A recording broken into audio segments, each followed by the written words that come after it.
Okay, week one is all done and complete. What I can say, really easy. Disclaimer, that's 100% lie. I've never cried so much as a grown man in my life. I'm just saying. It's gonna hurt a lot.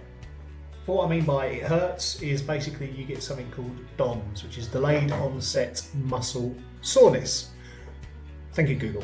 But what it does, it's if you haven't exercised for a while or if you've never exercised at all, after you do anything like squatting, deadlifting, overhead pressing and things like that, you tend to get a delay in the soreness of your muscles. So for me, when I squatted on Monday in my first week, the next day and the day after, it was more than 48 hours after, I could barely sit on the toilet, to be honest, because it just hurts.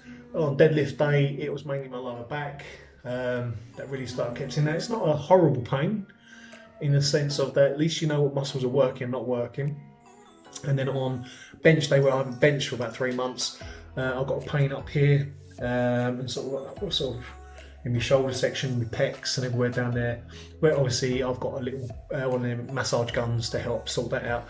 So if you want your partner to give you some of the biggest payback in your life, get them to stick a massage gun in the back of your hamstrings, your quads, your lower back, and then your pecs, and you will know what pain feels like. So what I've done is I've broken down just a few of the exercises that I've completed throughout the week. I started training and doing Monday, Wednesday and Fridays, and it's just a few clips just showing what I did. Now I understand that the form's going to be off. I understand that my technique's not going to be 100%. I fully understand that, and I'm not here to preach about giving people correct form or anything like that. I'm just here to hopefully inspire others to go out and try themselves. This is very much just a novice training program, where hopefully we can obviously build up and get a bit stronger leading up to the competition I've got in June. But I just hope you enjoy the videos. If you also stick around till sort of the later part of the video, I'm also going to do sort of a minor breakdown of my gym setup that I've got set up in my garage and the bits of equipment that I have, so stay tuned for that.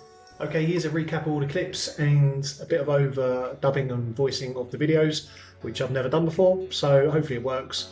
But cue all the videos. Welcome to my garage gym. Just a brief video on what I'm currently using whilst I'm training during lockdown, and just so you can see the sort of equipment I have.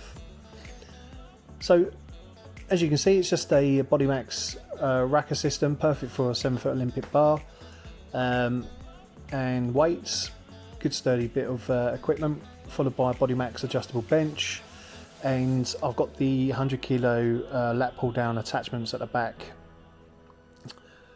which is very useful whilst I'm doing some accessory work during training. I have a second-hand Cybex cycling bike.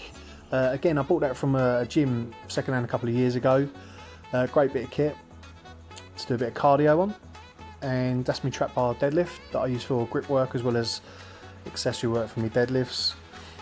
Some marine chains there, and homemade 2-inch dumbbell bars that I use for my pressing work as well.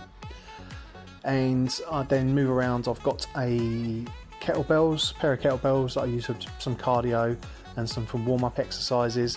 But these mirror fit 25 kilo plates are new. Basically, they're the only newest bit of equipment I've purchased myself from new. Everything else is sort of second hand, or from what I've made myself. That's my 7.5 foot axle bar made out of scaffold pole and a couple of clamps, which I've got a video on explaining how I made that fairly inexpensive as well. And my last bit of kit is my whiteboard from Amazon, 20 quid here in the UK. Are worth getting one to track your progress for training and keeps you sort of on track. But I hope you enjoyed just a little breakdown of my gym. It's not all my equipment, but it just shows you roughly what I have. So day one, week one, and it's squat day. Now I was dreading this the most for the pure reason that I've not squatted for 3.5 months, and as you can tell through my technique and my facial expressions, I was not enjoying myself. I'm not gonna lie. But we worked up to sets of 7 up to 120 kilos, where I backed off to 100 kilos for sets of 10. The weights are not heavy, guys, and it's aimed at basically building my base up and getting me back strong again. Not for now, not for next month, but for when I compete in 6 months' time. Then on Wednesday we moved to the bench and we worked up to this is just a warm-up weight, 75 kilos. Felt horrible really, because my main injury that I've got was a torn rotor cuff on my right shoulder that I've been rehabbing for quite some time now. So it didn't feel fantastic, but still good accessory exercise to help. And I want to get my chest a lot stronger, especially from my pressing side of things as well, moving forward, especially when you've got events like log lift and axle presses and events like that. And then we worked up to sort of 85 kilos for sets of 5, just to basically get into a rhythm of benching. I try and bench twice a week, which is all good accessory work, just to try and help strengthen my arms and my shoulders and my triceps back up again.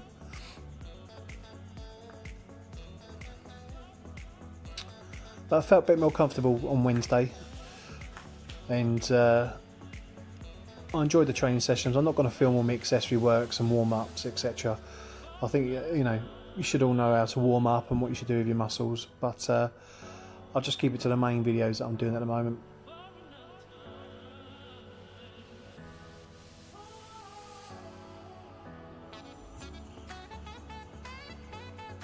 Nice. So then we've done, the problem is that in the UK you don't predominantly have big garages, so my ceiling's quite low. I can't overhead press at the moment, so I changed it to some sort of incline seated presses, just with some lightweight. This is 40 kilos, but as you can see where my ceiling is, I'm actually debating whether to cut a hole in it so I can do some overhead pressing. So I've got quite a lot of attic space at the top there and loft space, so don't be surprised if you see in my videos I've got a hole in my ceiling for overhead pressing, to be honest.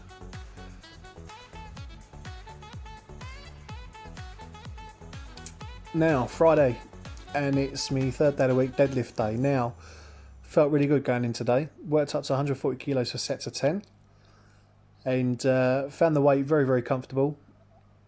No back issues, no problems, no twinges, and was really happy with the exercise, to be fair. But as I said, start at the weight that you're comfortable with. They don't have to be heavy, just something that you're comfortable in using. Okay, so that's the end of week 1. Thank you very much for tuning in and watching. As always, if you've got any comments, just leave them in the bar below and I'll get back to you as soon as possible. And I appreciate all the support from you guys as well for watching. Just to let you know that I do take my training very seriously. I also enjoy having a bit of laugh and a banter. So if I do come across as sort of taking a mickey out of a few of my lifts and myself, it's only because you have to have a bit of fun in these times. And as I'm a novice lifter, the main goal of this is basically just getting off your arse and getting work done, basically. So, you know, I hope this obviously helps yourself in wanting to sort of go out and try certain strongman events. I'm going to be incorporating some more strongman-esque type exercises. So I'm incorporating my axle bar for yoke holds, my trap bar for sort of log carries and things like that, and log holds, just to get used to the weights for them, ready for a competition in June. And I just want to thank you guys for watching, and hopefully you come back for week 2 and see where we go. Okay, enjoy your week, guys. I'll take you soon. Take care.